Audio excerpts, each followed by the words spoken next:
Hey everyone, I'm here with my friend Eric, and we met 2 years ago in Florida, and I was blown away by his knowledge of the plants. He's been foraging for about a decade, and he is a plant wizard with really seemingly infinite knowledge. I know there's things he doesn't know, but it seems like he knows pretty much every plant that we cross. And so I've been blessed to get to learn from him. I've been with him for the last day in Maryland and learned so much. And so I'm excited he is going to share some of his favorite plants to help you get foraging. And first he's going to introduce himself a bit. My name's Eric. I'm a plant lover, permaculturist, and an avid forager. And I'm just really grateful to be here with y'all today and share my top 10 wild edible greens for the Mid-Atlantic. And there's just such an abundance of food in these fields and forests. So let's go see what we can find.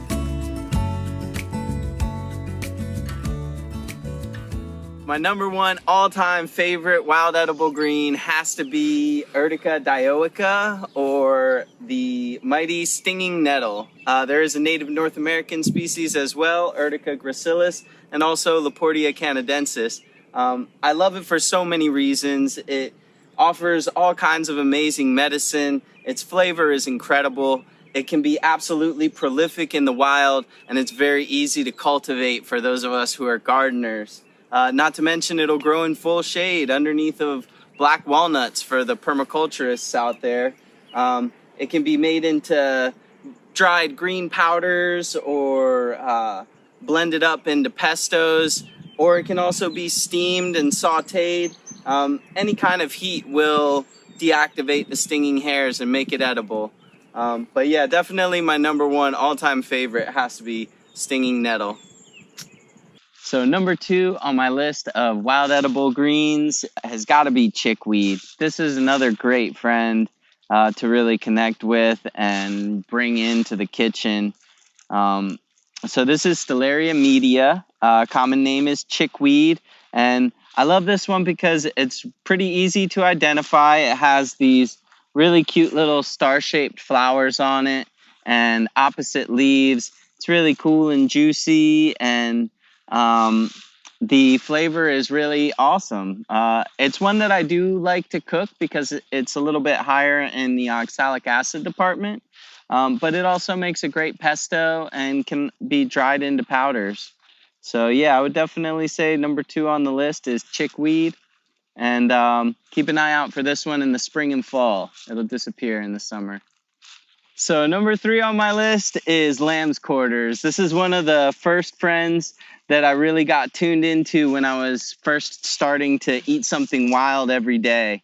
The Latin name is Chenopodium alba, and it's just an absolute superstar from the spinach family. It's one of the most nutritious plants on earth. It's also one of the highest wild greens in oxalic acid. So this is one that I definitely like to cook it up. I like to steam it, boil it, pan fry it, anything to help cook out and denature those oxalates. But after that, it's an absolutely flavor-packed, incredible edible. This is one that should be in all the 4-star restaurants, and it should definitely be on everyone's plate. So Chenopodium alba, lamb's quarters, number three. Number four on my list is definitely Dandelion, Taraxacum officinale. This is one that most everybody's probably already familiar with. It is an absolute incredible edible.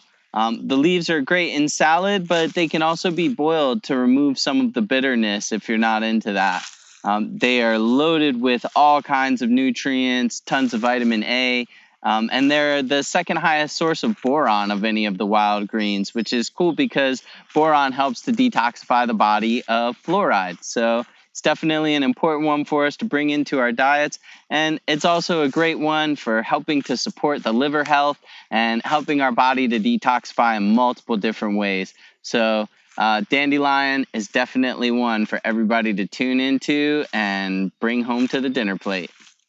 Coming in at number 5 is Alliaria petiolata, the garlic mustard. So this is a biennial plant in the Brassicaceae family, the mustard family. Like the first 4 on our list, it's and it's a European import that is very weedy and prolific. And this one, in fact, is alleliopathic, so it competes against other plants in the area. And for that reason, I really love encouraging people to consume these kinds of plants that are exotic to our region so that we can help native habitats to thrive a little bit more, take some of the pressure off of the native plants in that way. This one was brought over from Europe because it's very highly nutritious, 190 milligrams of vitamin C per 100 gram serving, which is very easy to consume in a batch of pesto. And that's definitely one of my favorite ways to bring garlic mustard into the kitchen is in pesto form. It also makes a great cooked green, sauteed, or even steamed up, or you can boil it when it gets older to take some of the bitterness out. So yeah, definitely number 5 on the list is Alliaria petiolata garlic mustard. So number 6 on our list is basswood. This is the American basswood, Tilia americana, and this is a native tree in the mallow family. And I love this one because we don't get to eat a whole lot of tree leaves, and this one is so mild and has such a nice flavor that it can actually be the basis for a salad. And I love greens that we can eat raw. It also makes an excellent green powder, makes fantastic sauteed greens, steamed, any way that you prepare it. Basswood is absolutely incredible. And the leaves also have this nice kind of mucilaginous quality to it that I think really helps to keep us hydrated in the summertime and also makes for a wonderful tea when we've got a sore throat. So yeah, definitely number 6 on the list is basswood, Tilia americana. So for number 7 on our list, we have another tree leaf. And this is one that I bet a lot of you are already familiar with because it is world famous for its berries. And of course, we're talking about the mighty mulberry. So in the mid-Atlantic, that would be either Morus alba, which is the Asian species, or Morus rubra, which is the native one.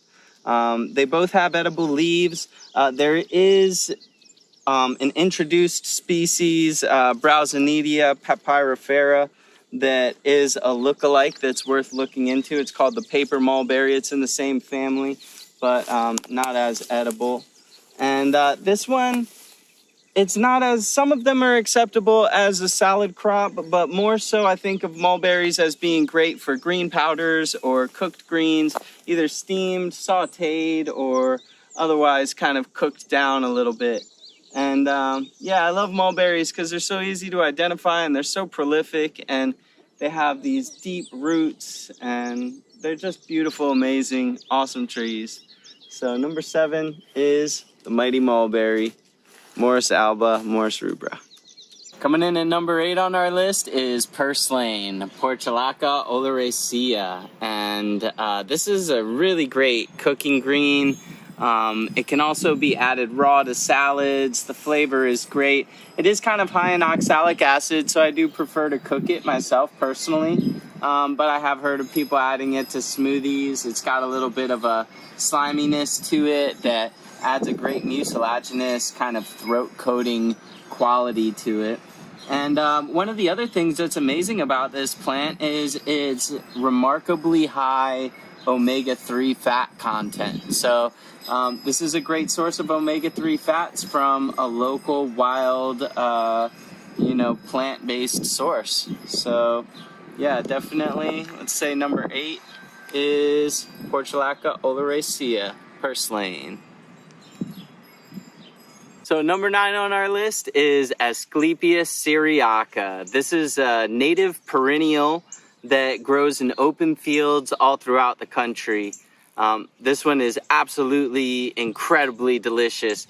It's important to boil this one twice because it does have cardiac glycosides known as cardinalides in it that are pretty toxic.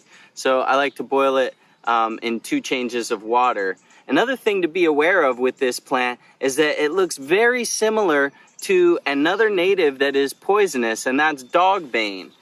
So this is the dogbane right here, and you can see that they obviously grow in the exact same habitat. And so superficially, it can be difficult to tell the 2 apart, but when you get into the core of it, you can see the inside of the milkweed is hollow. where the inside of the dogbane is solid. And so that's a very key distinguishing feature that makes it easy to tell the two apart. Asclepius syriaca, number 9.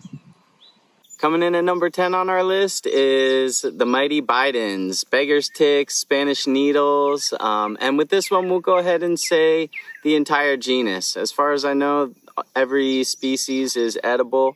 Some are definitely better than others, I've noticed.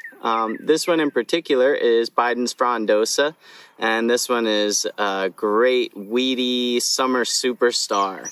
It's in the aster family and has a little bit of kind of bitter sappiness to it, so I do prefer to either boil or steam it before using it for pesto. But an absolutely incredible cooking green, loaded with nutrition, and also has a medicinal component to it as well, being very popular as a gentle but effective antibiotic. So yeah, and the common names beggar's ticks and Spanish needles are a reference to the seed. And so that makes these very easy to identify, and you'll see them all over the place once you start looking for them. Number 10, Bidens. So thanks so much for taking the time to get to know my top 10 wild edibles for the Mid-Atlantic. And wanted to give a special shout out to definitely Rob Greenfield and your team. Thank you so much. Definitely want to give a lot of love to the folks at Meta Creative for helping me with all this filming and putting together all the shots and scenes, and just making this whole process so much more approachable for me. Thank you for your help and patience. And definitely wanted to give thanks to the Reed Center in Middletown, Maryland, Chesapeake's Bounty in St. Leonard, Maryland, and Plant Path Nursery in Knoxville, Maryland, are hosting some of these video segments. And yeah, so thanks so much. Peace. I hope that you got a lot out of this video and can now implement these things into your life.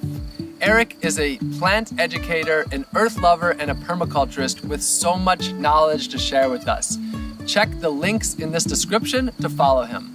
And make sure to subscribe to this channel where there are many more inspirational and educational videos to come. I love you all very much and see you again real soon.